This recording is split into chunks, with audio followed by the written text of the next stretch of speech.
We're a nonprofit organization dedicated to eradicating human slavery, human trafficking, child exploitation, and child sexual abuse material through disrupting networks and applying data, technology, and advanced analytics and intelligence.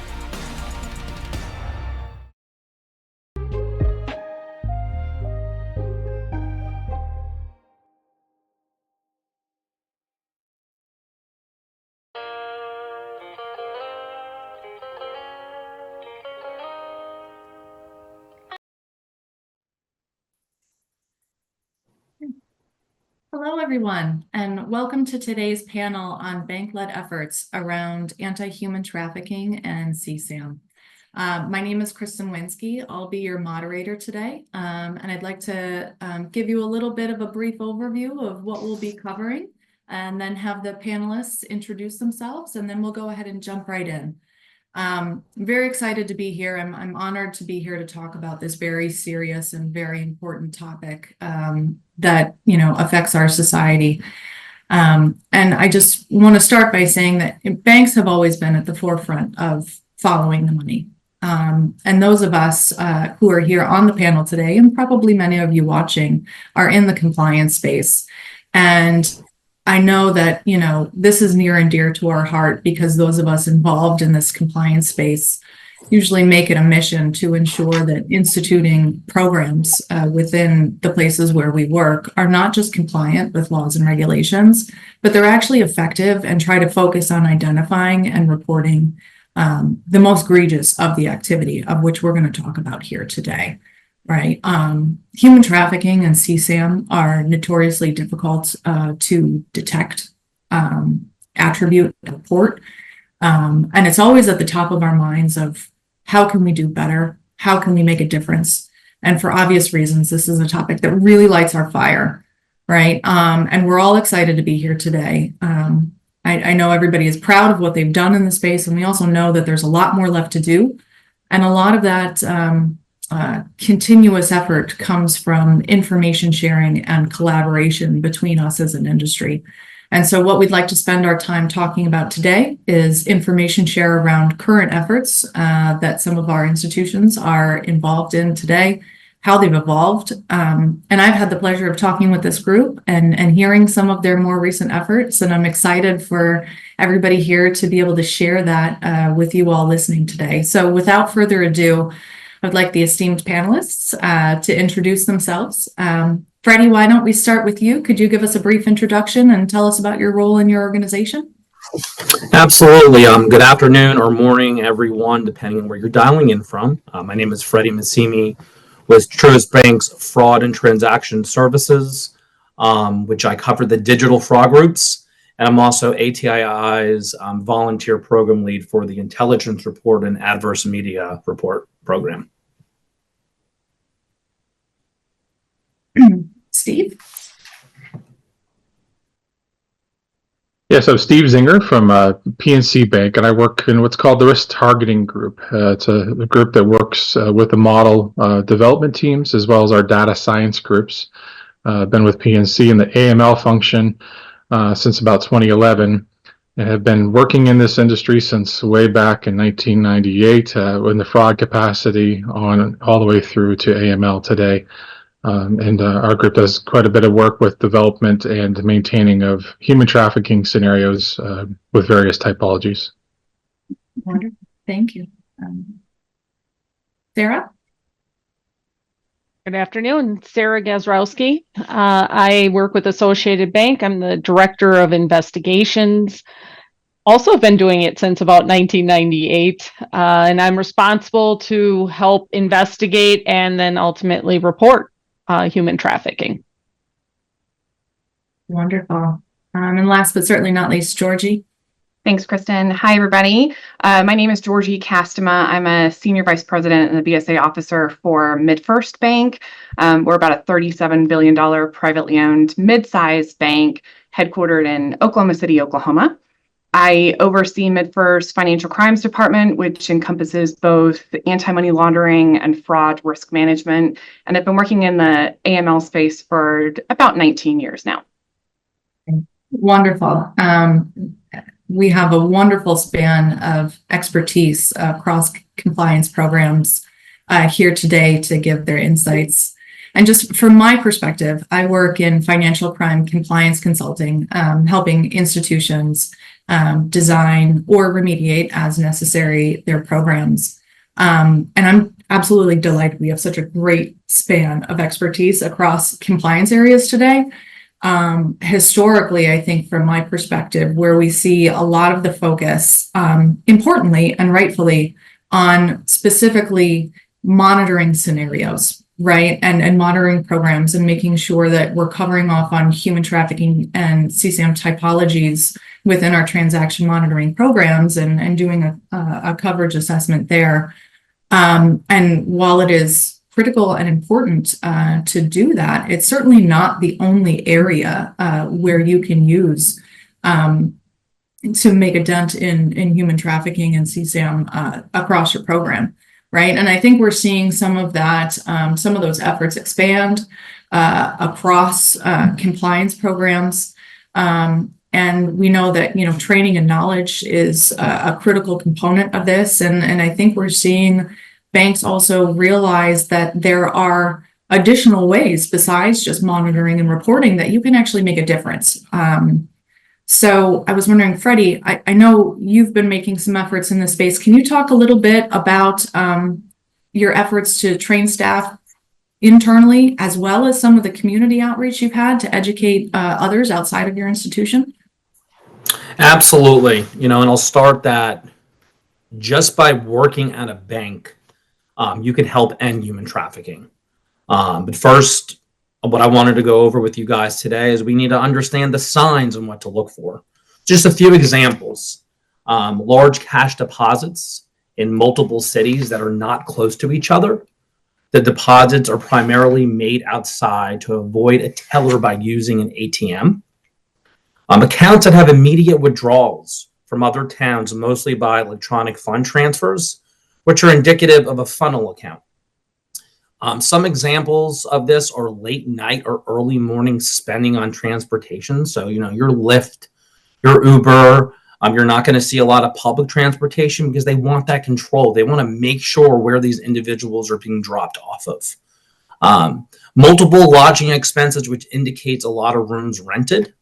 And to kind of piggyback off of that, the owner of the account doesn't withdraw cash a lot of times. And they do it remotely by using payment systems such as Cash App, Venmo, Zelle, and PayPal.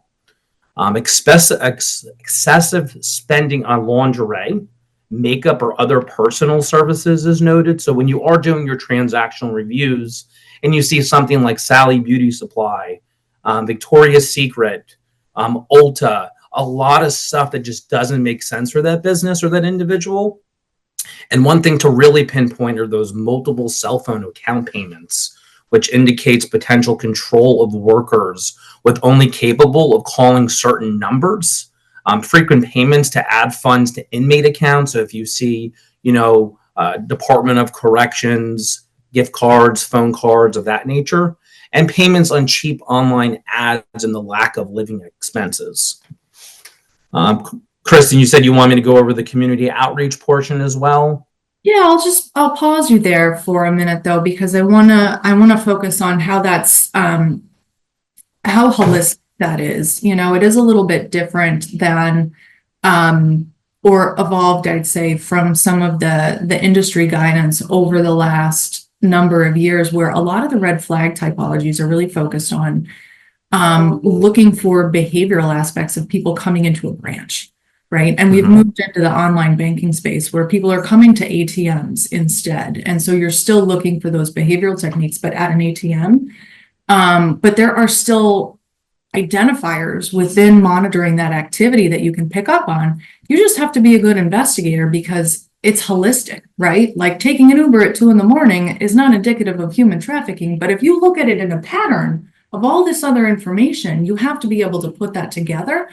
And it sounds like that's what you're training your analysts to do. And I think that's important too, because I think, there's a lot that, can be done with transaction monitoring programs to help identify this and identify those typologies. But let's not lose sight of that investigator prowess where, you know, they're able to connect all these dots and put all that together because, like I said, it's really hard to attribute. And so it takes a lot of time and effort and thought to really put the whole picture together, because that's how you get the information off to law enforcement and get them to see the flashing lights, you know? Absolutely. But yes, sorry to derail you, but yes, if you could talk a little bit about the community outreach as well, I think that's really important too. Absolutely. So community outreach is super important, especially in this space, because you look at it from a young generation like me. You know, I'm 38 years old, but you also look at it from these college kids and high school kids. And the reason I say that is, you know, we jump to the elderly, where when we do a presentation at church, we're going to tell the elderly person that you may get a phone call this time of year because there's oversharing on social media. There's hashtags. My baby's starting school this week, and they're going to so-and-so grammar school. Here's their teacher. This is their favorite thing. And that's where predators pick up on it. They hit that hashtag and they know exactly where they're going to dance class. They know their hobbies, or they go into soccer practice. So Kristen, I'll use your name. We'll say that your daughter's name is Emma. Hey, Emma, your mom couldn't make it to school today to pick you up. She told me to bring you to dance class. So hop in the car with me and I'll go ahead and take care of that. And on the way, we'll give her a call. And maybe if we're good, we'll get you your favorite ice cream flavor. What's your favorite ice cream flavor? Chocolate. Awesome. Let's go to Dairy Queen down the road and we'll take care of that. So that's what I say. Be very careful of what you put on Facebook or social media or Instagram or Snapchat, because that follows you.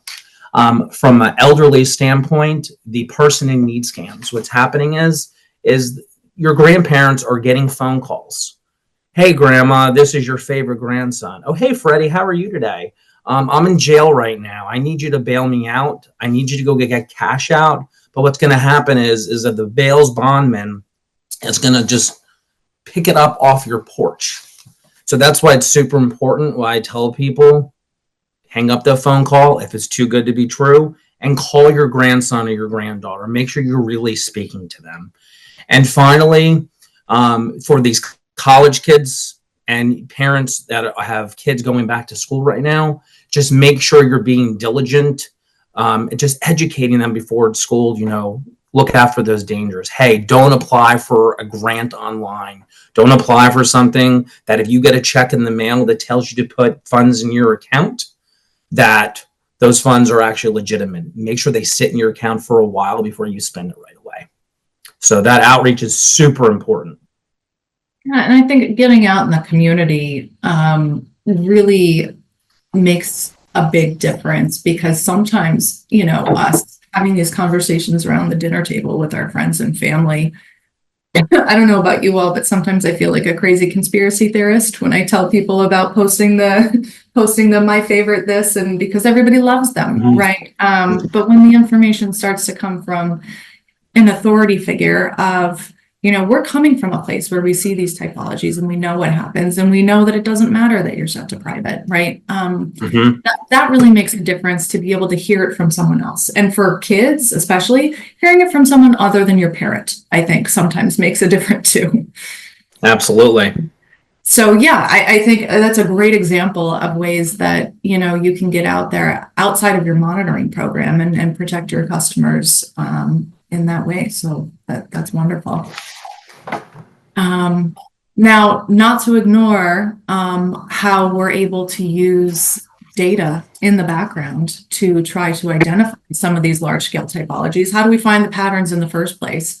Steve, I was wondering if you could talk a little bit about the approach that you're taking, and what are some of the most common challenges that you run into when you're trying to get data to understand what fact patterns we're looking at.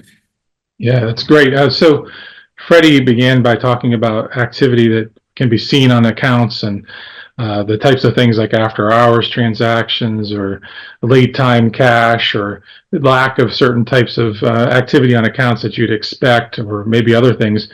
And nearly every one of those was something that can be found in the data. Yeah, a real good example of this is if someone's getting an Uber, of course, you're going to see a transaction through the Visa system or other ways that you might be able to key in on times like that. And you have to be very cognizant of, are you looking at the college student that doesn't go, I'm home before 11 o'clock every night regardless, and so maybe acting differently than someone else that's in the accounts. But you have to be very specific about what you're looking for here. So I think there are, in my world, I like to separate human trafficking into categories or typologies. So for example, I think human smuggling has different attributes to it than would someone who's with a commercial front brothel or CSAM. All of those act slightly different with some overlap likely. I think when you're becoming a larger organization, such as the bank I work for, of course, you have to get very specific with the data because you're sitting on mountains of data. There's just so much data available in our industries, whatever size financial institution you're at. You need to really start focusing your scenarios or the ways you're looking for these types of things based on what data is available, what do you need to look for certain things, and then how do you kind of cut that apart and put it together to make it look like something that is potential suspicious activity. It's also really important to understand that data. A couple examples of that would be, I am not a data person. I work in the data group, and I kind of sit as a liaison with my experience in investigations. We say, hey, we want a guy that's doing this. I want to see cash deposits, or I want to see transactions after hours at hotels and bars.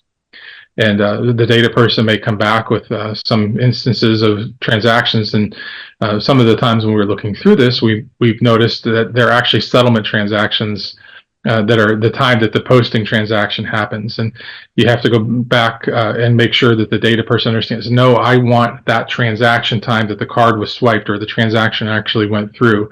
That's the important time we're looking for. Otherwise, we had a group of suspicious looking individuals that really, it turns out, were nothing unusual. It was just the time that the transaction was posting. So I think the specific pieces of data, it's always good to start with what are you looking for? And I think the obvious things would be how do you bring in some external data to enhance what you're looking at? A lot of these crimes look very similar in the data and some sort of aggregator of external information. We all know that there are sites that people exchange information about illicit activities. There are companies that can aggregate that data. Nonprofits can provide it to institutions and use it to compare to customer data to see if there's some sort of overlap. I find it effective to take that data and then overlay it with transactional data to further hone in your area of interest to something that's very specific. And then you have to keep up to date with what's happening because criminals change. They do things differently. When you see websites shut down and people move to a different place, I find it difficult at a financial institution to stay on top of all the different changes without engaging with external partners. There's a lot of different partners that can help you with understanding how things are happening. So I think the first kind of big step is really identify what you're looking for, start to look at what you need for data, understand your data, and then have someone available to you that can really help pull that together and really start looking at the results. Yeah, that's great. It's a common problem across the institution for a variety of reasons, but the stakes are so much higher here. Right. In terms and to kind of piggyback on that too, it is a hard problem. So I think as someone who's in the modeling space, I have to give the investigators what they really need. They need to know this is why this is being presented to you. This is a potential for this, and then it may lead the path to look at something. Of course, we all know that when you see these activities, we've seen instances of transactions that look one way and it turns out to be someone that's a bookie that's traveling or something along those lines. But I think presenting the right information once you found it to the people that are actually looking at it help a little bit along the way. Sorry to interrupt you, Krista. No, I think that's great. And then investigators, when they're seeing new typologies that they think can and should be feeding that back to the data folks to see if it's, happening on a larger scale or whatnot. And then I think, open communication channels with law enforcement is really important for things like that too. Like, what are you interested in seeing? What are you seeing? And what can we start to pull out right? And then feed information the other way. Like we as consultants often hear from law enforcement that they don't feel that they get enough information from the private sector too, to be able to identify it, because everyone only sees one slice. Yeah, and that partnership with law enforcement is an interesting one as I've evolved over the years. Law enforcement's very good at collecting data on, I talked to this guy. This is what I saw at the residence. Not always as helpful for financial institutions, but I think there are things that we could bridge that gap between the two and saying, yeah, that's good. That's a good conclusion to see what happened here. How did we get to that point that was able to get you to get that search warrant, to get that arrest warrant, or whatever else is important. So, yeah, that's great.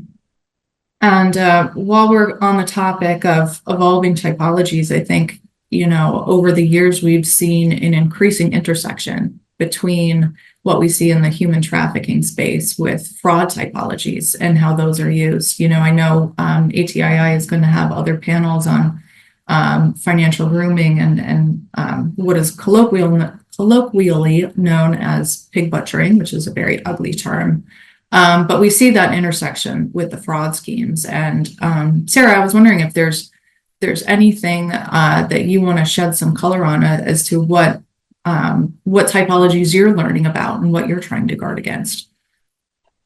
Yes. So, what we've really done is, first of all, strengthened our collaboration with our BSA team. So they see the money movement and the potential suspicious activity. And then we are the ones who would typically be having the conversations with our customers to try and identify what is going on, look for those red flags. And they're difficult. This is a difficult area, as you've all been mentioning, simply because they might be threatened. They're not able to tell us what's going on. That is something that's very common. Or we're talking to the fraudster or the trafficker themselves, who are going to very much lie to us.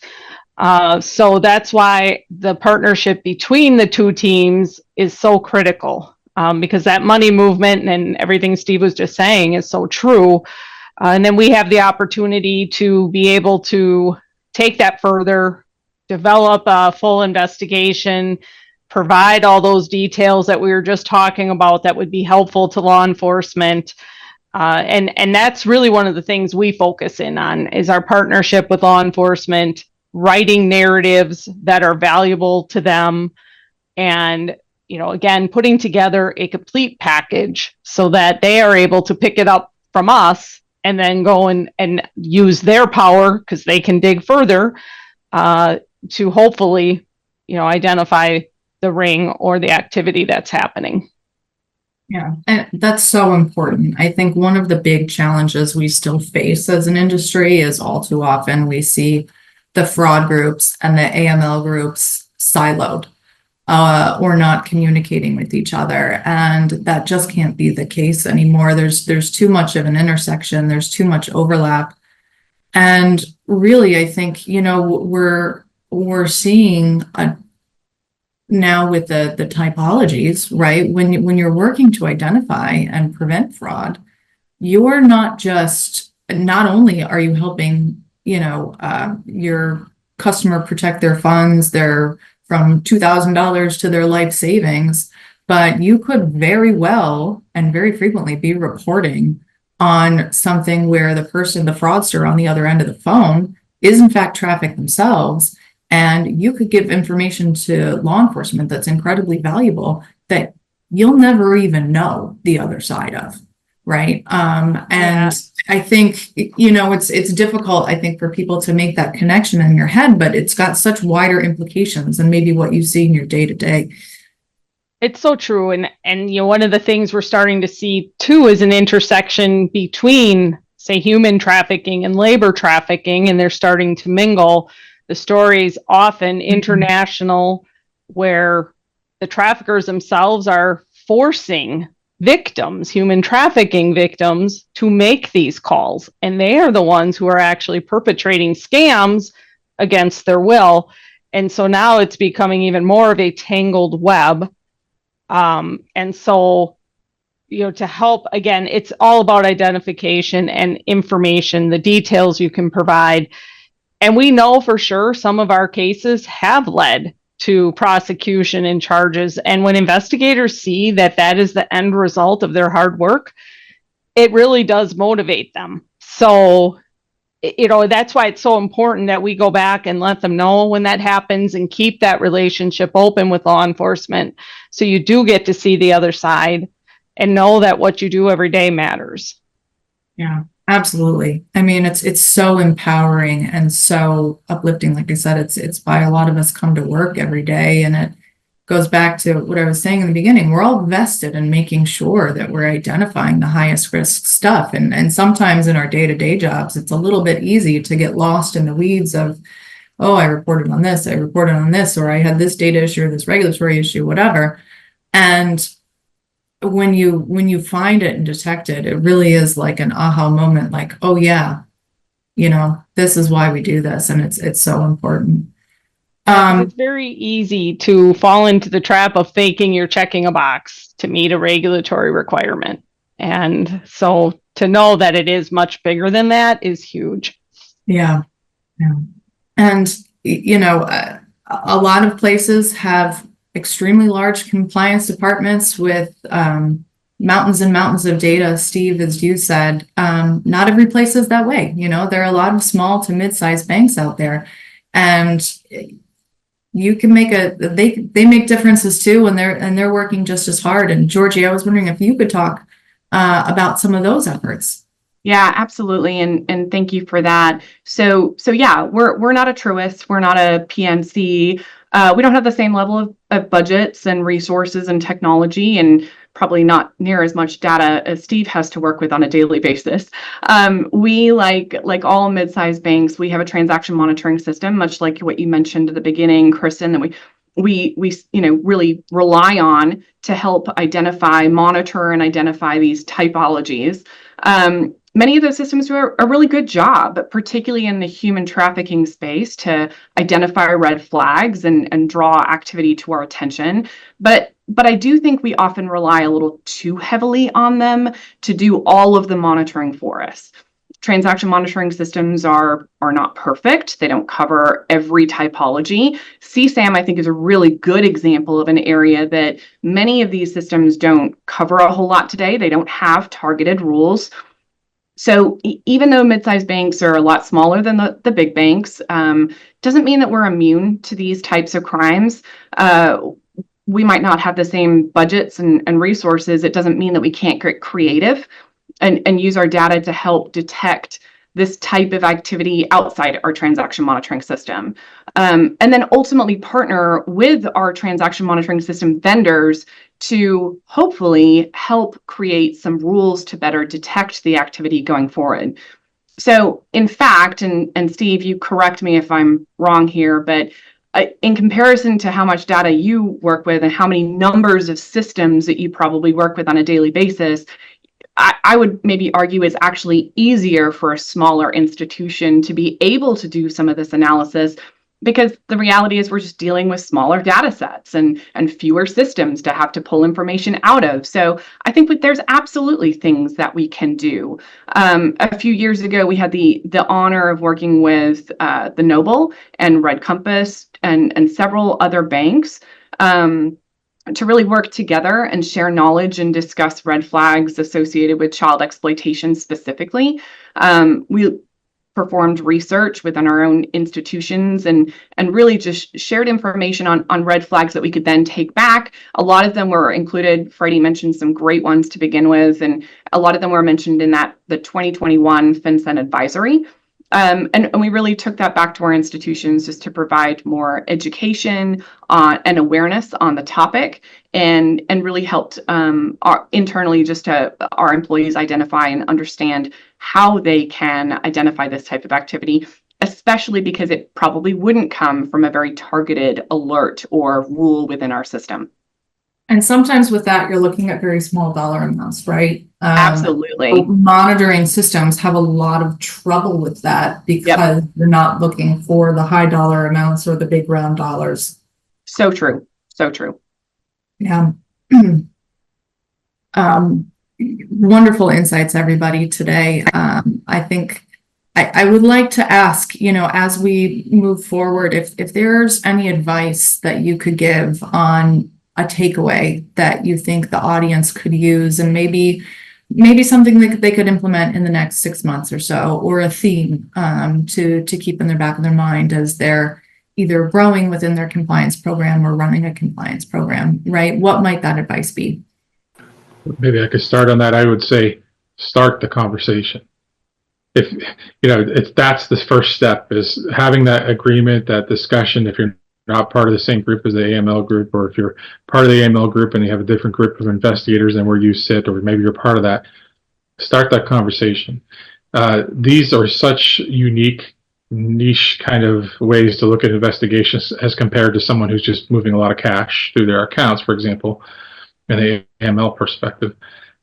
You need to have everyone prepared and on the same boat and moving together. And that's particularly more difficult as the larger, more complex organizations happen, of getting everyone to focus here instead of wherever else is the big shiny object audit or exams or whatever. So I think the first step is to just start that conversation.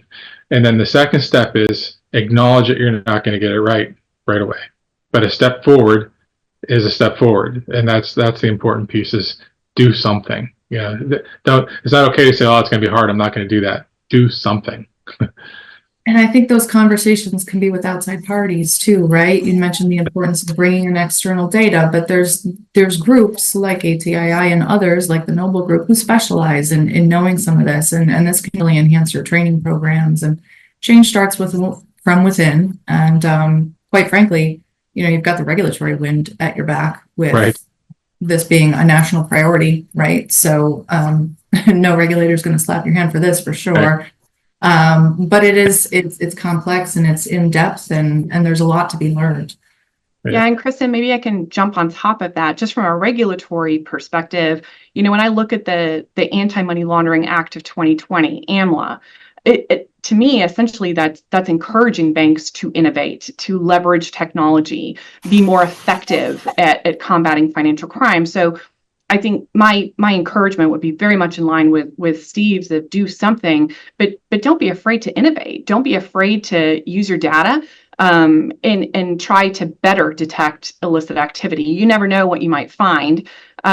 I don't get too comfortable with your transaction monitoring system, and don't be afraid to work with your vendor to help push them to help us overall create better transaction monitoring rules.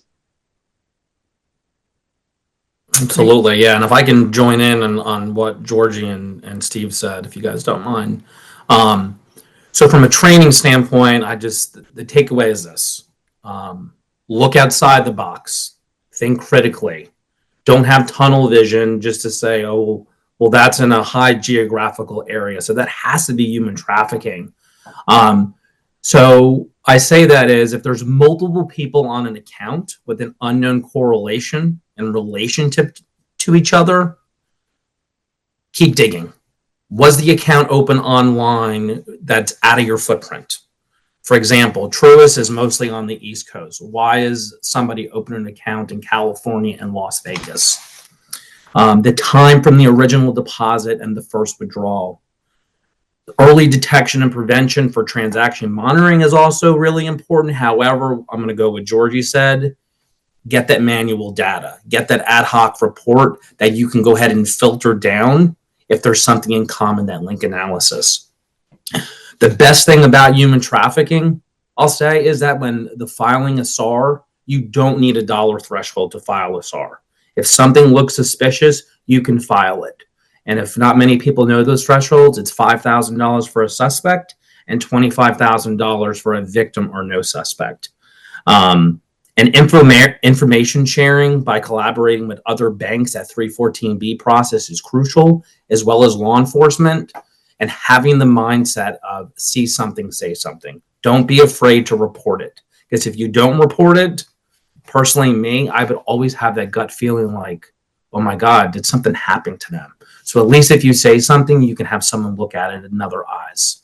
Lastly, what I'll end with is that try to have a dedicated unit to human trafficking to identify the activity, and by implementing comprehensive training programs, banks can play a pivotal role with that.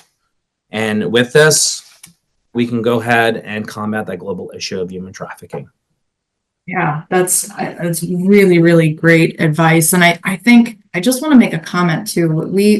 We talk to a lot of places about like large language models and generative AI and using that in your monitoring program. And whenever we do that, the individual investigators get very antsy, right? My job's getting taken away. My job's getting taken away. And really, the way we think of some of that is it's really a shift in the way that you look at things. And what we're hearing here today is you've got to look at the whole picture, and you have to have specialized people who know what they're looking at and know when to keep digging, right? And so when you have those specialized target teams, hit squads, whatever you want to call them, right, they can really, really make a difference when given the right information. So it really takes some of their focus off of, oh, I have 56 false positives looking at a John Smith, to, hey, I have these data points that I can use to really put together a picture of what I think is happening here. And then I want to double down on your comment about 314B. We work with a lot of fintechs too. And those fintechs, they're so eager to share information and receive information. And we've seen that system work so well with the right information being passed across, because each individual institution only sees, what's coming through on their slice. So, Kristen, Absolutely. if I may just jump in, going back to looking at that big picture and how our investigators use all the systems, and for all the sophistication and how wonderful it is, sometimes it is following your gut. And so I think coaching your teams that are looking at these human trafficking scenarios, I can't tell you how often I've had somebody come to me and say, on paper, it kind of makes sense, but my gut tells me something's wrong here. Be following up on that, because again, the people have looked at it, a lot of I have legacy investigators who've done this for years. They get a real idea when something isn't passing that smell test. And so as great as all those tools, you're right, it's the human taking that then and really turning it into something. So true. So true. Did we get advice from everyone? I think we did. Well, I want to thank you all today. It's been an absolute pleasure being able to speak with you all and being able to share these insights. And hopefully people are out there listening and using this as a takeaway. And I'll just say continued information sharing and collaboration within the industry is going to be critically important. It just, it really is going to make a difference in how we're able to combat this as a group, right? This is a group effort, and this is something everybody can get behind, and we're all in it together. So again, thank you very much. It's been a pleasure hearing from everyone today, and have a great rest of the day. You too. Thank you. Thank you.